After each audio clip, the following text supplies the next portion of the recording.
अस्सलाम वालेकुम। मेरा नाम अतीक है और मैं आपसे न्यूयॉर्क से मुखातिब हूँ। डॉक्टर उबैद साहिब और रूही भाभी ने जो ये प्रोग्राम मैनेज किया है, अरेंज किया आप लोगों के लिए, इसमें कोई शक नहीं है कि ये this is a wonderful strive. और मैं यही चाहूँगा कि मैं इसमें बहुत मुख्तसर सी बात करूँ, टू द पॉइंट बात करूँ और आप लोग जितना बेहतर तरीके से कम वक्त में आपको अ, जो मेरा मैसेज है वो कन्वे मैं कर सकूं।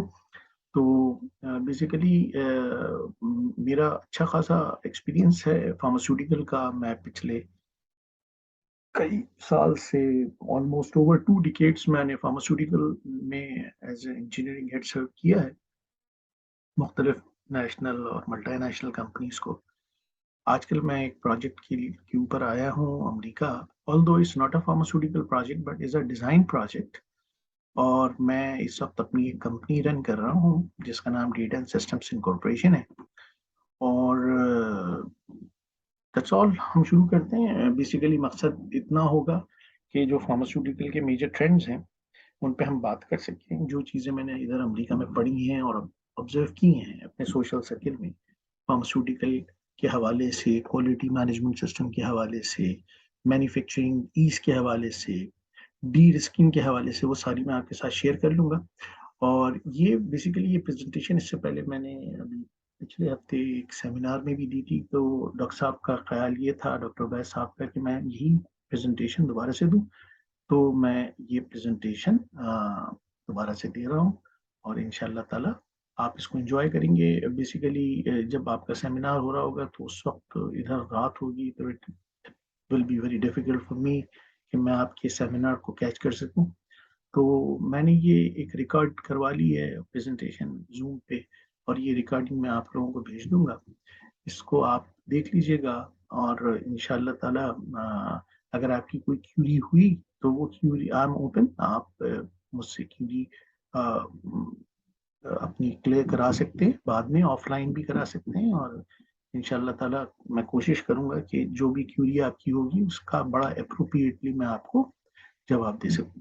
शुक्रिया। तो हम शुरू करते हैं। बिस्मिल्लाह रहमान रहीम। प्रेजेंटेशन का नाम है the role of engineers in data driven GMP compliance.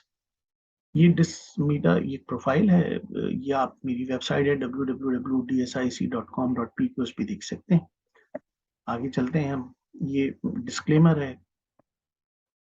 अच्छा, इस प्रेजेंटेशन के दो ऑब्जेक्टिव्स हैं और दो मेजर पोर्शन भी हैं। एक तो ये है कि हम क्यों डेवलप कंट्रीज में अपनी प्रोडक्ट एक्सपोर्ट नहीं कर पा रहे जो पाकिस्तान में बनती है, चाहे वो नेशनल फार्मास्यूटिकल के प्लेटफॉर्म पे बने या मल्टीनेशनल के प्लेटफॉर्म पे। दूसरी चीज जो है वो ये है कि हम एक तो नहीं कर पा रहे और हमें ये देखना होगा कि क्यों नहीं कर पा रहे, और फिर उन वजूहात को हमें ख़त्म करना होगा अगर हमें सेल्स को डेवलप्ड कंट्रीज के अंदर पहुंचाना है। अच्छा, अब इसमें एक चीज़ हम देख लेते हैं कि जो ग्लोबल सेल्स वॉल्यूम्स हैं वो क्या होंगे। तो वो हम देखने से पहले इसमें दो पोर्शन है। एक स्ट्रेटेजिक पार्ट है इस प्रेजेंटेशन का और एक फंक्शनल पार्ट है। स्ट्रेटेजिक पार्ट पॉलिसी मेकर्स के लिए है और जो फंक्शनल पार्ट है वो इंजीनियर्स के लिए और टेक्नोलॉजिस्ट के लिए और प्रोफेशनल्स के लिए है। Strategic issues in export barrier, ये थोड़ा सा डेटा मैं आपको दिखाना चाहूंगा। आपको ये अंदाजा हो जाएगा कि जो भी मालिक फार्मास्यूटिकल बनाते हैं उन फार्मास्यूटिकल को का बहुत कलील हिस्सा वो इस्तेमाल करते हैं, ज़्यादा एक्सपोर्ट कर देते हैं। तो अगर आप ग्लोबल फार्मास्यूटिकल एक्सपोर्ट्स देखेंगे तो वो $681 बिलियन की हैं। ग्लोबल फार्मास्यूटिकल इंपोर्ट्स देखेंगे तो वो $706 मिलियन की। यानी कि इसका मतलब ये है कि जो टोटल एक्सपोर्ट इंपोर्ट्स हैं वो डेफिनेटली ज़्यादा है एक्सपोर्ट से। तो इसका मतलब ये हुआ कि रॉ मटेरियल इंपोर्ट्स कहाँ होता है। इंपोर्ट नॉर्मली जो रॉ मटेरियल की इंपोर्ट है वो डेवलपिंग कंट्रीज में ज़्यादा होती है, और रॉ प्रोडक्ट फिनिश प्रोडक्ट की एक्सपोर्ट्स डेवलपिंग कंट्रीज से ज़्यादा होती है। यानी कि फिनिश प्रोडक्ट की एक्सपोर्ट जो है वो इंडिया और चाइना और बांग्लादेश ये करते हैं डेवलप्ड कंट्रीज को। तो इंपोर्ट्स बेसिकली रॉ मटेरियल्स की होती है, और एक्सपोर्ट्स जो है अब मतलब बहुत कम दवाइयां ऐसी हैं जो कि अमेरिका से और यूरोप से पाकिस्तान आती हैं, बनिस्बत उन दवाइयों के जो कि या उन रॉ मटेरियल के जो कि पाकिस्तान खरीदता है अ, अपने हमसाया ममालिक से, जिसमें कि चाइना और इंडिया शामिल है। तो बेसिकली जो इसका डिफरेंस है वो इनलैंड कंजम्पशन जो है वो $25 बिलियन का है बस। तो ज्यादातर जो अगर आप देखेंगे तो एक्सपोर्ट्स आपकी ग्लोबल एक्सपोर्ट्स जो है वो बहुत ज्यादा है, लेकिन इनमें अगर आप देखें कि ये एक लेआउट है कि इसराइल जो है वो $1.6 बिलियन की एक्सपोर्ट करता है इंडिया अपनी फिनिश प्रोडक्ट की, इंडिया 17 बिलियन की, सऊदी अरेबिया 414 बिलियन की, पाकिस्तान 203 और बांग्लादेश 76 बिलियन की। अगर हम इसमें देखेंगे तो इसराइल का, अगर इसको पॉपुलेशन से डिवाइड कर दें आप इन एक्सपोर्ट्स को, तो इसराइल का हिस्सा $180 पर हेड इसराइल कमाता है अपनी एक्सपोर्ट से। इंडिया 12.3, सऊदी अरेबिया 10.6, पाकिस्तान 1.04 और बांग्लादेश 0.46। लेकिन इसमें जो एक सबसे सिग्निफिकेंट एक नोट करने वाली बात है वो ये है कि ये इसराइल, इंडिया, सऊदी अरेबिया ये डेवलप्ड कंट्रीज को भेजते हैं, ये अमेरिका में भी भेजते हैं, ये यूरोप में भी अपनी प्रोडक्ट भेजते हैं, लेकिन इनमें से कोई मुल्क ऐसा नहीं है, मतलब इनमें वाहिद पाकिस्तान एक ऐसा, इवन बांग्लादेश भी अब अमेरिका में भेज रहा है, पाकिस्तान ऐसा है जो कि अपनी कोई प्रोडक्ट डेवलप्ड कंट्रीज में नहीं भेजता। पाकिस्तान की जो एक्सपोर्ट्स होती हैं ज़्यादातर फार ईस्ट में होती हैं, जो गरीब ममालिक हैं, इंडियन ओशन में या सेंट्रल एशिया में होती है, जो कि सोवियत यूनियन से जो कुछ आज़ाद रियासतें बनी थी उनसे होती है, लेकिन डेवलप्ड कंट्रीज में पाकिस्तान का कोई शेयर नहीं है एक्सपोर्ट का। इसका जो प्राइमरी रीजन है, बहुत सारे रीजन हैं, लेकिन देखिए प्राइमरी रीजन जो है ना वो है मिसट्रस्ट। पाकिस्तान की प्रोडक्ट जो है उन पे ट्रस्ट नहीं करते लोग। अच्छा, पाकिस्तान की प्रोडक्ट, क्या बांग्लादेश की प्रोडक्ट पे क्यों ट्रस्ट करते हैं, इंडिया की प्रोडक्ट पे क्यों ट्रस्ट करते हैं? उसकी रीजन ये है कि लोग प्रोडक्ट पे ट्रस्ट नहीं करते, वो प्रोडक्ट जिन रेगुलेटरी एजेंसीज के सुपरविजन में तैयार हो रही है, जिस क्वालिटी सिस्टम के अंदर तैयार हो रही है, लोग बेसिकली उस क्वालिटी सिस्टम और उस रेगुलेटर पे ट्रस्ट करते हैं। बात ये नहीं है कि हम उनसे अच्छी प्रोडक्ट नहीं बनाते, हम हो सकता है बेशुमार प्रोडक्ट्स उनसे भी अच्छी बनाते हो, कंसिस्टेंट बनाते हो, लेकिन जो हमारे पास कोई होलिस्टिक एंटिटी नहीं है जिसपे कि कोई दूसरी मुमलिकत या कोई दूसरी हुकूमत हमारे ऊपर ट्रस्ट करे या हमारी उस रेगुलेटर के ऊपर ट्रस्ट करे। तो ये जो सबसे बड़ा एक प्रॉब्लम है वो ये है कि मिसट्रस्ट क्रिएट हो गया है between international regulators and Pakistani regulators, और इस मिसट्रस्ट को जब तक हम खत्म नहीं करेंगे, जब तक हम एक्सपोर्ट पे नहीं जा सकते। हम वो जिसे कहते हैं ना, हम उर्दू जबान में हम चिल्लड़ तो एक्सपोर्ट कर सकते हैं कि थोड़े से डॉलर हमने फार ईस्ट से कमा लिए, थोड़े से हमने अफ्रीकन रिपब्लिक से कमा लिए, कुछ हमने सेंट्रल एशियन रिपब्लिक से कमा लिए, लेकिन जहाँ से सही सोर्स ऑफ इनकम है, जो ह्यूज सोर्स ऑफ इनकम है फ्रॉम डेवलप्ड कंट्रीज, वहां तक हमारी रसाई मुमकिन नहीं होगी जब तक हमारी जो रेगुलेटर्स हैं उनके ऊपर ट्रस्ट जो है वो मेंटेन नहीं होता और क्रिएट नहीं होता डेवलप्ड कंट्रीज का। अच्छा, ट्रस्ट क्या है? ट्रस्ट को हमें देखना है कि ट्रस्ट है क्या। देखिए, इकोनॉमिक्स में जो ट्रस्ट कहते हैं वो होता है करेंसी, नोट, ₹100 का नोट, ₹5000 का नोट, $100 का नोट। ये बेसिकली गवर्नमेंट ने एक कागज के ऊपर एक नोट लिख के दे दिया कि ये मेरा ट्रस्ट है। गवर्नमेंट का ट्रस्ट उसकी करेंसी से जज होता है।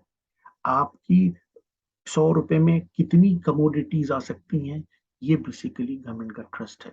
वरना तो वो क्या है कि पेपर का नोट है, ठीक है ना, और पेपर का टुकड़ा है और कुछ भी नहीं है।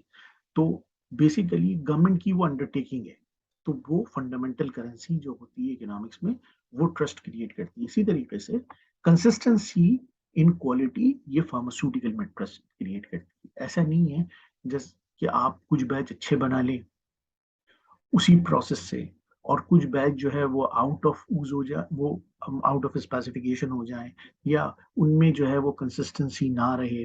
तो बात दरअसल क्वालिटी की नहीं है। देखिए, क्वालिटी तो हम सब अचीव कर रहे होते हैं। आपने देखा होगा कि आपके वैलिडेशन की जो 3 4 जो भी बैचेस हैं वो कितने अच्छे बनते हैं, लेकिन उसके बाद क्या होता है? उसके बाद ये होता है कि we are losing the control. और हम लूजिंग द कंट्रोल की बात कुछ जहाँ तक है वो इस वजह से है कि हम जो है कॉम्प्रोमाइज़ेस करते हैं। एक तो एक रीज़न कॉम्प्रोमाइज़ेस का है, बाज़ जगह हम कॉम ईज़ी हो जाते हैं ना, कॉम्प्रोमाइज़ कर लेते हैं। दूसरी जो चीज़ है वो ये है कि जब इंसान जो है वो एक ही बैच बार-बार बना रहा है, बार-बार बना रहा है, तो उसमें एक मोनोटोनस अप्रोच डेवलप हो जाती है। वो फिर बार-बार जब वो रिपीटेडली एक काम करेगा तो नो क्वेश्चन, तो एक लेवल तक तो उसमें इंटरेस्ट और उसकी एक्सपर्टीज़ बढ़ेंगी, लेकिन उसके उस लेवल के बाद जो है उसकी एक्सपर्टीज़ तो बढ़ कांस्टेंट हो जाएँगी, लेकिन इसका इंटरेस्ट लूज़ होना शुरू हो जाएगा। This is called margin law of marginal consistency या मार्जिनल यूटिलिटी, आप हम इकोनॉमिक्स में कहते हैं कि एक लेवल तक आपका इंटरेस्ट बढ़ता है, उसके बाद वो कांस्टेंट हो जाता है, और उसके बाद आपकी बेतवज्जी की वजह से या आपकी केयर फ्री अप्रोच की वजह से कि आप समझते हैं कि नाउ यू आर एक्सपर्ट, तो अब चीज़ें जो हैं फिर वो कंट्रोल से बाहर निकलना शुरू हो जाती हैं और चीज़ें इनकंसिस्टेंट होना शुरू हो जाती हैं। तो consistent quality is producing the trust in pharmaceutical. और जो हमारे रेगुलेटर्स हैं उनका असल काम ही ये होना चाहिए कि, और पूरी दुनिया में यही होता है कि जो क्वालिटी आप क्लेम कर रहे हैं वो कितनी कंसिस्टेंट है, वो उसको इंश्योर करते हैं। As a third party regulator is a third party, ठीक है ना? वो थर्ड पार्टी गवर्नमेंट की तरफ से होती है जो कि इंश्योर करती है कि जो पेशेंट है उस पेशेंट को सही प्रोडक्ट जा रही है या नहीं जा रही। अच्छा, अब दूसरी चीज जो इसमें है वो ये है कि trust is the vital component of management behaviour and credible quality management system. तो हमें ट्रस्ट को मेंटेन करना पड़ेगा, क्रिएट करना पड़ेगा। और ये आज की दुनिया में ट्रस्ट जो है ना वो किसी इंसान के ऊपर बेस नहीं करता, बल्कि ट्रस्ट की क्रिएटिविटी और उसकी मेंटेनेंस आर्टिफिशियल इंटेलिजेंस में बेस करती है। तो अब हमें अपने सिस्टम्स जो क्वालिटी मैनेजमेंट सिस्टम है उनमें हमें आर्टिफिशियल इंटेलिजेंस को या डिजिटल ट्रांसफॉर्मेशन को इंट्रोड्यूस कराना पड़ेगा। अभी अगर आप देखें तो ये एक बड़ा बुनियादी सा डिमांड सप्लाई का रूल है, इक्विलिब्रियम है कि आप एज अ मैन्युफैक्चरर आप लुकिंग टू बी ट्रस्टेड, आप चाहते हैं कि लोग आप पर ट्रस्ट करें, आपकी प्रोडक्ट खरीदें। और patient looking for the trust, patient को एक ऐसी दवा चाहिए जिससे कि वो सही हो जाए, जिस पे जो कि दवा से रिलेटेड जो क्लेम्स हैं वो क्लेम्स का वो बेनिफिशियरी हो। तो उसके लिए एक थर्ड पार्टी, एक ट्रस्ट कंपनी बीच में आती है जो कि गवर्नमेंट की तरफ से गवर्नमेंट के रिप्रेजेंटेटिव होते हैं, पब्लिक रिप्रेजेंटेटिव होते हैं, और उनको कहा जाता है रेगुलेटर। पूरी दुनिया में इसी तरीके से काम चलता है। जब ये रेगुलेटर आपका जो है ट्रस्ट वर्दी हो जाएगा, तो जो मैन्युफैक्चरर, जो आप पाकिस्तान में एज अ मैन्युफैक्चरर बैठे हुए हैं, ये देखिए आप पाकिस्तान में बैठे हैं ना मैन्युफैक्चरर, जब ये ट्रस्ट वर्दी हो गया तो ये मैन्युफैक्चरर की सप्लाई डायरेक्ट इधर पेशेंट को हो जाएगी टू द डेवलप्ड कंट्रीज, ठीक है ना? असल में प्रॉब्लम इस जगह पे आ जाती है कि जो डेवलप्ड कंट्रीज के पेशेंट हैं या जो डेवलप्ड कंट्रीज की एजेंसीज हैं वो इसके ऊपर ट्रस्ट नहीं करती। जब ये ट्रस्ट बिल्डअप हो जाएगा तो ये चीजें खुद ब खुद आप अपनी प्रोडक्ट इधर एक्सपोर्ट कर सकते हैं। The mistrust can be eradicated by deploying the forge-free technological tools.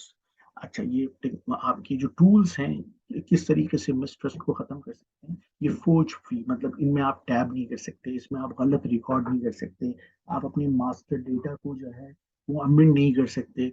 तो ये सारे टेक्नोलॉजिकल टूल्स हैं, जब जो आप डिप्लॉय करेंगे तो ट्रस्ट बिल्डिंग खुद ब खुद डेवलप होना शुरू हो जाएगी।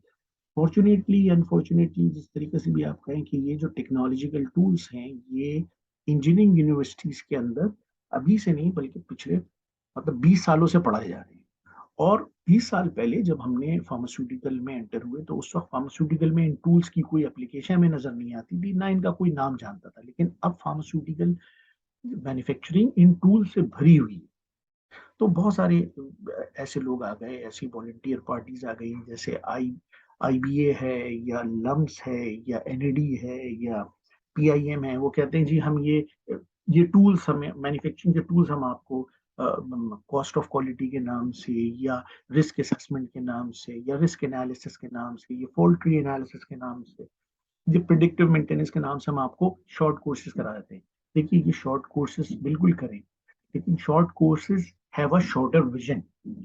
ये टूल्स जो हैं ये एक एक साल तक इंजीनियरिंग की कैरिकुलम का हिस्सा रहते हैं। एक साल पढ़ना पड़ता है। अगर टोटल क्वालिटी मैनेजमेंट वो पढ़ रहा है तो उसको पूरे एक साल पढ़ना पड़ेगा।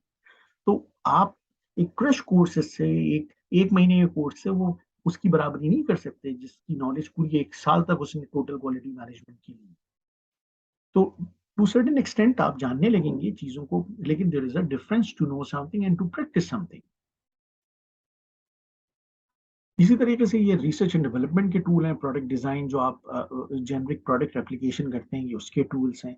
ये हैं, आप इनको नोट कर लें, ये नेट पे पड़े हुए हैं, ये आप देख लें। ये सारे वो टूल्स हैं जो इंजीनियरिंग यूनिवर्सिटीज में इमर्ज हुए हैं। द सेम कमर्शियल मैन्युफैक्चरिंग के ये टूल है, इलेक्ट्रॉनिक सिग्नेचर, इलेक्ट्रॉनिक रिकॉर्डिंग है, इलेक्ट्रॉनिक डेटा लॉगिंग है, सप्लाई चेन के हैं, प्रोसेस एनालिटिकल टेक्नोलॉजी है। ये सारे के सारे इंजीनियरिंग की एकेडमी के अंदर आपको पढ़ाए जाते हैं। क्वालिटी एश्योरेंस के टूल हैं, ये भी इंजीनियरिंग का हिस्सा है, ये भी सारी इंजीनियरिंग यूनिवर्सिटी से इवॉल्व हुए हैं। एंड द सेम, अब क्वांटिटेटिव मेथड्स ऑफ मैनेजमेंट आ गए हैं, ये भी सारे इंजीनियरिंग यूनिवर्सिटीज में, ये कुछ हो सकता है आपको आईबीए लम्स में भी पढ़ाए जाते हैं, लेकिन मोस्टली ये इंजीनियरिंग के करिकुलम का हिस्सा है, बिकॉज दीज आर क्वांटिटेटिव या मैथमेटिकल टूल्स। अच्छा, अब fundamental need of the time क्या है? Fundamental need of the time ये है कि ट्रस्ट डेवलप किया जाए, इन्फोर्स किया जाए, मजबूत बनाया जाए रेगुलेटरी एजेंसीज को, ताकि वो रेगुलेटरी कंप्लायंस और क्वालिटी कंप्लायंस को इंश्योर कर सकें। जब तक रेगुलेटरी एजेंसीज मजबूत नहीं होंगी, कंप्लायंस कॉर्पोरेट लेवल पर मजबूत नहीं हो सकता। देखिए, इंडिविजुअल कैपेसिटी में हर कंपनी का एक मिशन, विजन, वैल्यूज का एक वो होता है, एक वो फ्रेम लगा कर रखते हैं उसको अपने रिसेप्शन पर। लेकिन मैंने क्योंकि 27 साल काम किया तो मुझे अंदाजा है कि तो ये इसमें जो गैप्स आते हैं ये कहाँ आते हैं, ठीक है ना? तो बेसिकली उन गैप्स को एड्रेस करने के लिए आपकी जो क्वालिटी के लोग होते हैं वो, उनको अपर हैंड दिया जाता है। लेकिन अक्सर ऐसा होता है कि जो क्वालिटी के लोग होते हैं वो इन्फ्लुएंस हो जाते हैं कॉर्पोरेट या स्ट्रेटेजिक लीडरशिप के साथ। वो कॉस्ट के ऊपर बात हो जाती है कि भाई कॉस्ट की वजह से वो सप्रेस हो जाते हैं, या किसी भी और वजह से कॉर्पोरेट इंटरेस्ट बाज दफा मैच नहीं करते हैं क्वालिटी की विजन के साथ। तो बेसिकली ये सारी चीजें जो है ना, इनको अगर हम आदमियों के ऊपर छोड़ेंगे तो कभी भी हम क्रेडिबल क्वालिटी मैनेजमेंट सिस्टम ना क्रिएट कर सकते हैं, ना उसको मेंटेन कर सकते हैं। अगर क्रिएट कर भी लेंगे तो थोड़े दिनों तक मेंटेन करेंगे, उसके बाद फिर वो, क्योंकि ह्यूमन बेस्ड सिस्टम है ना, क्वालिटी का हेड मजबूत आदमी है तो अपनी बात मनवा लेगा। जरा क्वालिटी का हेड कई नौकरी दूसरी उसको मिल गई, चला गया, दूसरा आदमी आ गया, तो वो फिर पता चलेगा कि वो under the pressure of management वो कॉम्प्रोमाइज होता है। ऐसा बहुत जगहों पर होता है। तो ये जो टूल्स हैं ये इंजीनियरिंग करिकुलम का हिस्सा है, और ये टूल्स जब तक आप डिप्लॉय नहीं करेंगे अपने मैन्युफैक्चरिंग और क्वालिटी मैनेजमेंट और सप्लाई चेन के अंदर, जब तक आपकी क्रेडिबिलिटी अब इस वक्त डेवलप कंट्रीज में ना क्रिएट हो सकती है, ना मेंटेन हो सकती है। आप चाहे शीशे के क्या, सोने के दरवाजे लगा लीजिए अपने प्लांट में, आपकी उससे ताल्लुक नहीं है। देखिए, इन्वेस्टमेंट का डायरेक्ट ताल्लुक अगर क्वालिटी के सिनेरियो में देखा जाए तो इन्वेस्टमेंट का डायरेक्ट ताल्लुक ह्यूमन स्किल्स से होता है। अगर क्वालिटी के एनवेलप में देखा जाए, हमारे यहाँ इन्वेस्टमेंट का डायरेक्ट ताल्लुक प्लांट की आउटलुक से होता है। वो हम लोग कराची में थे तो वो चला करती थी, बहुत सारी बसें चलती थी, पता नहीं अब भी चलती होगी, W11।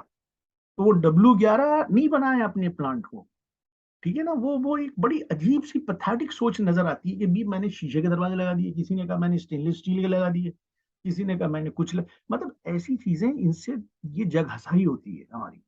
ये कोई अकलमंदी के काम नहीं है, इससे प्लांट का आउटलुक नहीं बनता। प्लांट का आउटलुक बनता है प्लांट की जो मैनेजमेंट है उसकी ट्रांसपेरेंसी और उसकी क्रेडिबिलिटी से। देखिए छोटा सा प्लांट है, आप सिर्फ पैरासिटामोल बना रहे हैं, लेकिन मैनेजमेंट जो है ना वो ट्रांसपेरेंट है और उसने वो सेल्फ अकाउंटेबल भी है। तो वो मैनेजमेंट बहुत मजबूत है बनिस्बत किसी ऐसी कंपनी से की मैनेजमेंट से जिस कंपनी का जो टर्नओवर है या रेवेन्यू है वो बिलियंस ऑफ रुपीस का या बिलियंस ऑफ डॉलर्स का है। तो credibility of management is the need of the time. और क्रेडिबिलिटी ऑफ मैनेजमेंट कब कब आएगी, जबकि मैनेजमेंट प्रोफेशनल्स को, सही प्रोफेशनल्स को सिलेक्ट करेगी और सिलेक्ट करने के बाद उनको पूरी अथॉरिटी देगी कि वो with in the ethical limits काम कर सकें, डिलीवर करें। अच्छा, the need of the time is to uplift the national pharmaceutical industry by inducting the merit-based engineering professionals. Hence, DRAP has to develop a set of regulation advising and supporting structural change. अब आपको structural change की जरूरत है। अगर structural change नहीं होगा तो अब प्रॉब्लम होगी। मतलब अब मैं ये नहीं कह रहा, I am not discouraging chemist और pharmacist and I am not highlighting engineers. मैं सिर्फ ये एक रिक्वेस्ट कर रहा हूँ कि जो ड्यू स्किल सेट का आदमी है, आपको उसको एक ड्यू रिस्पेक्ट देनी पड़ेगी अपनी कॉरपोरेट में, अपनी कंपनी में, तो ही आप आगे जा सकेंगे। वरना आप आगे नहीं जा सकेंगे। ये एक ख्वाब रह जाएगा कि आप अमेरिका एक्सपोर्ट नहीं कर पा रहे और यूरोप एक्सपोर्ट नहीं कर पा रहे। और उसके जो रीजंस हैं वो बेसिकली सारे लोगों को पता है। तो बेसिकली आपको अब एक स्ट्रक्चरल चेंज की जरूरत होगी बहुत कम वक्त में। जितना जल्दी आप ये अपना जहन खोलेंगे और इस स्ट्रक्चरल चेंज को एक्सेप्ट करेंगे, उतनी जल्दी आप एक्सपोर्ट के काबिल होंगे। अच्छा जी, ये market dynamics of pharmaceutical supplies में knowledge is a major pharmaceutical input. बिल्कुल, मैंने जो पहले कहा था, आपको अब नॉलेज से अपना पैराडिम शिफ्ट करना पड़ेगा और उस नॉलेज बेस्ड लोगों को आपने इंडेक्ट करना पड़ेगा। देखिए एचआर का जो बुनियादी काम है ना वो है ट्रांसपेरेंसी को और ह्यूमन जो पर्सनालिटी की ट्रेट्स है ना उनको अनलीश करना, उनको जज करना। ठीक है ना। एचआर का काम जो है वो फार्मास्यूटिकल की नॉलेज लेवल को जज करना नहीं है।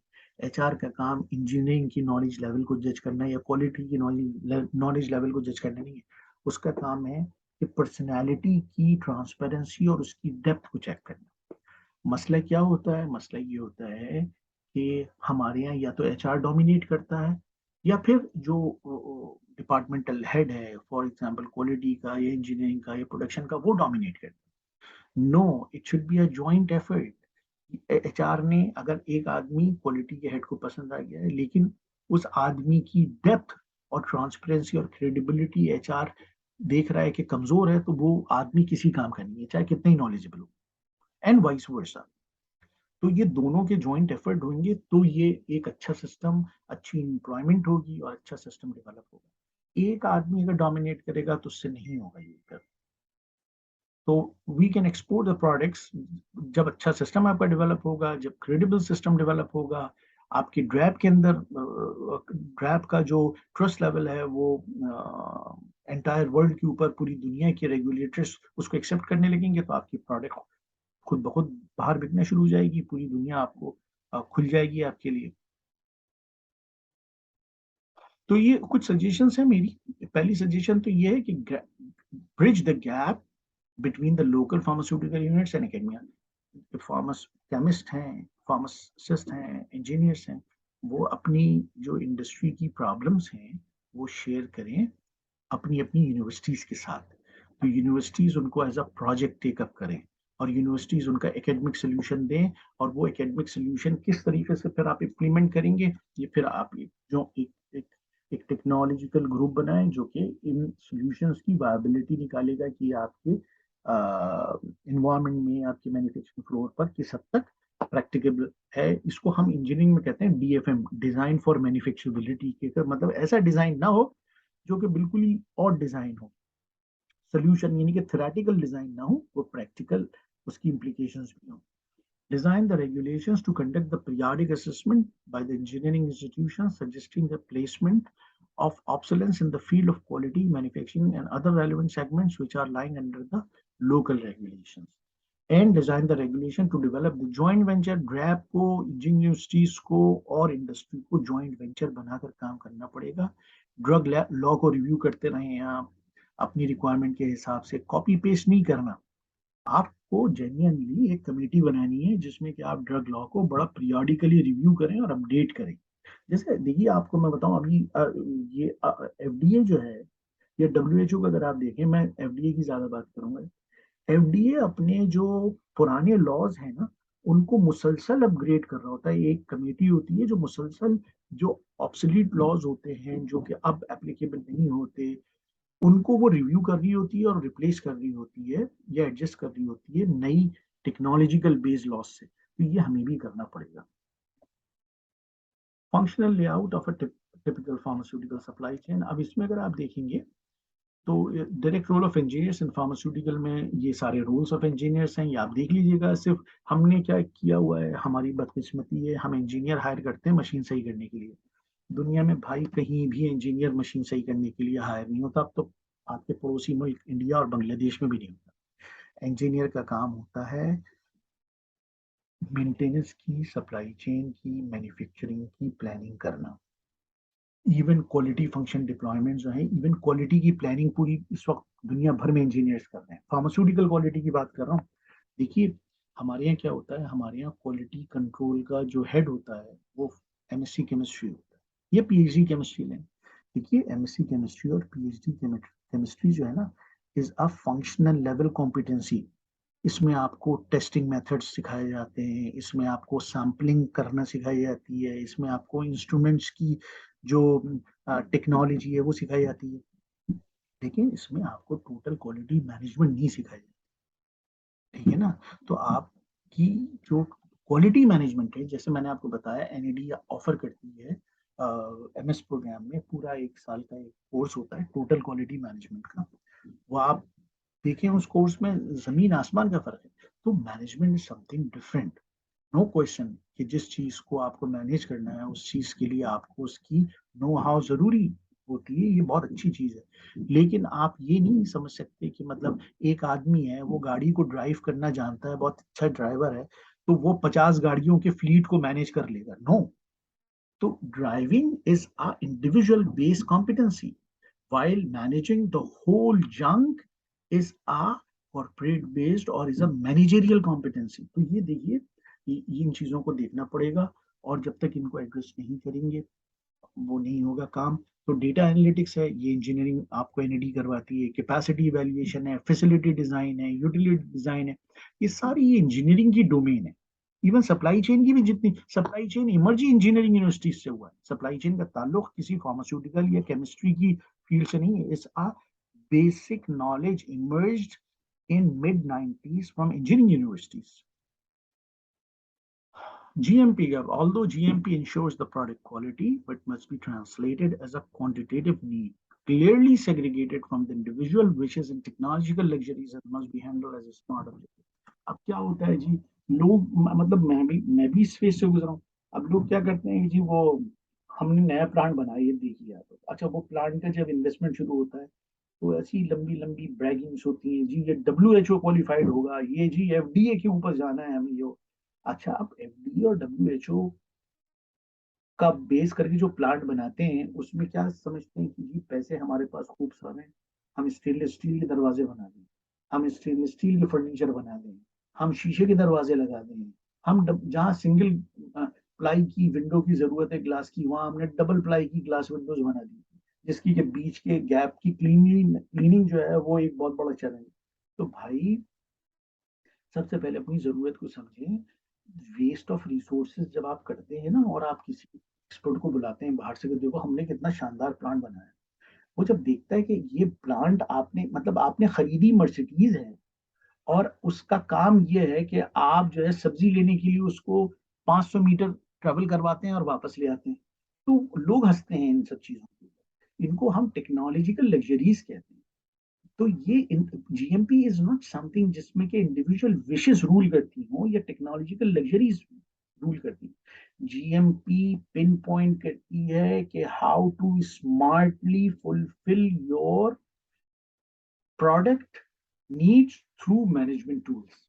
बस कि आपके मैनेजमेंट टूल्स जो हैं, आपकी जो मैनेजमेंट की स्किल्स हैं, आप कितना स्मार्टली उनको डिप्लॉय करते हैं अपनी प्रोडक्ट की क्वालिटी और अपनी प्रोडक्ट की लीनलीनेस को मेंटेन करने के लिए। दिस इज समथिंग जीएमपी शीशे के दरवाजों से नहीं आती, कभी भी नहीं आती। ये मैं आपको सच बता रहा हूँ। हम लोग इधर बैठते हैं जब अमेरिका में ना, तो मुख्तलिफ लोग जब फार्मास्यूटिकल सेक्टर के बैठते हैं तो मतलब लिटरली जग हंसाई होती है।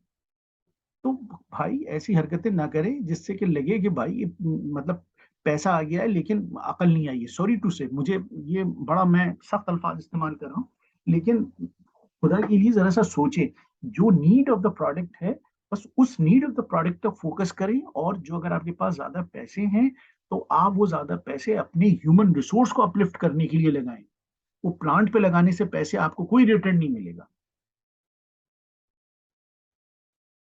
अल्टीमेट जीएमपी गोल क्या होना चाहिए? GMP must be clearly and exclusively measurable. इसको मेजरेबल बनाएं जीएमपी को एट अ सर्टेन स्केल। कोई एक स्केल बना लें, उसके ऊपर जीएमपी को आप मेजर करें। Targeted compliance level should be measured against actual compliance levels on the scale of smart objectives. As the GMP is a knowledge bank, therefore qualified and up to date professional. देखिए, GMP का direct ताल्लुक सिर्फ आपके लोगों की काबिलियत से है, ये मैं आपको बता रहा हूँ। पैसा जरूरी है, लेकिन पैसे के को जाय करने से जीएमपी कभी भी मेंटेन नहीं होगी। लोगों के ऊपर पैसा लगाने से जीएमपी मेंटेन हो सकती है, ये मैं आपको यकीन दिलाता हूँ। लेकिन प्लांट के ऊपर अनड्यू अननेसेसरी पैसा लगाने से जीएमपी मेंटेन नहीं होगी, ये याद रखिए। दूसरा, जो डिफेक्ट लाइब्रेरी का एक कॉन्सेप्ट है कि हम एक डिफेक्ट लाइब्रेरी बना लेते हैं, इधर लोग बनाते हैं अमेरिका में, और वो पूरे दिन की जो गलतियां हैं वो ईमानदारी से एक उनका पोर्टल होता है कंप्यूटर का, उस पर लिख लेते हैं। आप एक सफ़े पे लिख लें, लिखने के बाद जो है ना वो दे दें अपने मैनेजर को कि भाई ये मेरी आज की ये गलतियां हैं, ये देखो ये मैंने एडमिट की हैं और इसका करेक्टिव एक्शन भी मैंने सजेस्ट किया। अब मैनेजर का भी इतना दिल और बड़ा होना चाहिए और इतना विजन होना चाहिए कि वो उन गलतियों को कैपिटलाइज ना करे कि भाई अब ये साल के आखिर के अंदर अब मेरे पास इसकी सारी वीकनेस आ गई हैं। साल के आखिर में इसने जो अच्छे काम किए हैं उनको मैं ऑफसेट करने की कोशिश करूंगा इनसे। तो ये सारी चीजें जो है ना, ये नहीं होनी चाहिए। अगर ये ईमानदारी नहीं है between the relations of a manager and subordinate, तो ये सब चीजें बेकार है। तो ट्रस्ट अगर मैनेजर और सबऑर्डिनेट के दरमियान नहीं है, तो फिर मैनेजर और डायरेक्टर के दरमियान भी नहीं होगा। जब मैनेजर और डायरेक्टर के दरमियान नहीं है तो डायरेक्टर और सीईओ के दरमियान भी नहीं होगा। और जब सीईओ डायरेक्टर के दरमियान नहीं है तो सीईओ और रेगुलेटर के दरमियान भी नहीं होगा। और ये ट्रस्ट गैप जो है ना इसी तरीके से मेंटेन है। तो काइंडली इसको जो है ना ये देखना पड़ेगा, ईमानदारी के साथ काम करना पड़ेगा। अच्छा, ये तो खैर एग्जाम्पल है। अब आपको ये मैं एक छोटी सी एग्जाम्पल जल्दी से बता दूं कि भाई आपकी गाड़ी है, उसमें 10,000 से ज्यादा क्रिटिकल पार्ट होते हैं। आपके एएचयू में 20 से ज्यादा क्रिटिकल पार्ट नहीं होते। अगर आप पूरे साल में गाड़ी का फेलियर रेट देखें कि गाड़ी चलते चलते कितनी दफा बंद हुई है और एयर हैंडलिंग यूनिट चलते चलते कितनी दफा बंद हुआ है, तो एयर हैंडलिंग यूनिट ज्यादा बंद हुआ होगा और गाड़ी कम बंद हुई होगी। उसकी रीजन क्या है? उसकी रीजन बड़ी सिंपल सी। आपका जो गाड़ी है वो ट्रेन्ड और लीगली लाइसेंस होल्डिंग हैंड्स में है। आपका एयर हैंडलिंग यूनिट, आप क्या मैकेनिक कहाँ से आते हैं लोग यार? या तो मैट्रिक किए हुए होते हैं या डिप्लोमा किए होते हैं। आपको भी पता है कि डिप्लोमा किस तरीके से करते हैं, जीसीटी सैफी वगैरह में किस तरीके से, या दूसरे इंस्टीट्यूट में इंडस में किस तरीके से डिप्लोमा होता है। तो यार ये फर्क है। आपके यहाँ लोग बिल्कुल अनट्रेन्ड आते हैं, तो आपके एयर जब वो मिस हैंडल होती है आपकी इक्विपमेंट, तो आपका एयर हैंड फेलियर, उसमें डाउन टाइम ज्यादा आता है। आपकी गाड़ी में जैसे नहीं आता है कि उसके लिए लाइसेंस लेना पड़ता है आपको ऑपरेशन के लिए। मेंटेनेंस के लिए आप टोयोटा या होंडा भेजते हैं तो उसकी मेंटेनेंस भी सही होती है। तो आपका ये एक फर्क है बुनियादी से। जबकि गाड़ी का जो रिस्क लेवल, अल्लाह ना करे कि गाड़ी अगर चलते हुए रोड पे बंद हो जाए या कुछ में डैमेज हो जाए, तो उसकी सिवियरिटी कई गुना ज्यादा है एयर हैंडलिंग यूनिट से। लेकिन एयर हैंडलिंग यूनिट की सिवियरिटी कम नहीं है। आप अपनी स्टेराइल फिलिंग कर रहे हो और एयर हैंडलिंग यूनिट डाउन हो जाता है, तो वो जो पूरी प्रोडक्ट है वो ऑन स्टेक आ जाती है। तो यार ये है क्रिटिकल चीजें हैं इधर भी। तो ये देखना पड़ेगा आपको। अब जैसे अमेरिका में अगर आप प्लम्बर भी जा रहे हैं, इलेक्ट्रीशियन भी जा रहे हैं, या इवन आप पाइप फिटर भी जा रहे हैं, तो you have to get the licence before getting hook on the job. तो अगर लाइसेंस नहीं है, आप भले कितने पढ़े लिखे हों या ना हो, जो भी है, वो खास क्वालिफिकेशन तो चाहिए होती है, हाई स्कूल वगैरह, लेकिन लाइसेंस्ड होना उस फील्ड का ज़रूरी है। ये नहीं होगा कि अगर एक प्लम्बर है, तो वो इलेक्ट्रीशियन का काम भी कर ले, वो इलेक्ट्रीशियन अलग है, प्लम्बर अलग है, एचवीएसी के लोग अलग हैं। अच्छा, इसको बाद में ये क्योंकि दूसरी प्रेजेंटेशन थी, ये इसी तरीके से process map of a typical tablet manufacturing facility, ये आप देख लीजिएगा, ये डॉक्टर साहब आपको दे देंगे एक्सक्लूसिव। ये मतलब हम, ये मेरा एक प्लान था कि हम किस तरीके से डिजिटाइज करते हैं अपनी ग्रेजुलेशन प्रोसेसेस को और अपनी ग्रेजुलेशन सूट को, ये उसकी डिजिटल ट्रांसफॉर्मेशन है।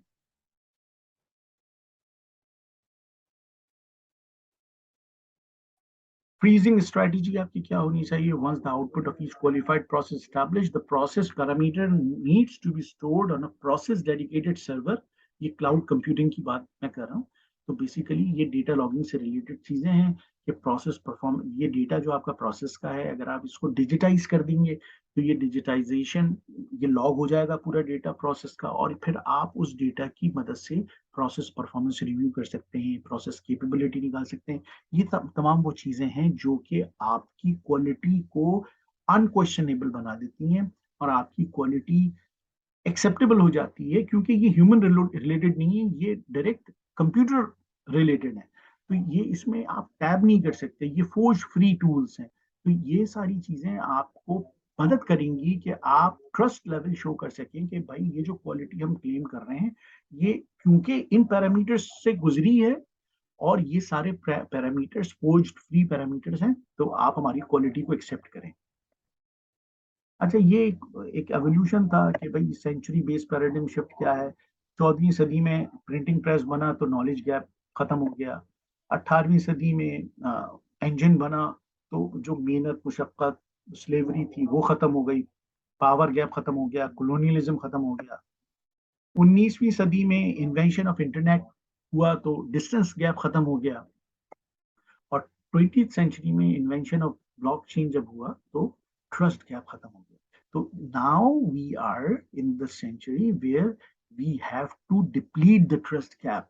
अगर ट्रस्ट गैप डिप्लीट नहीं हुआ तो हम अनएक्सेप्टेबल रहेंगे ता कयामत तक। ठीक है जी।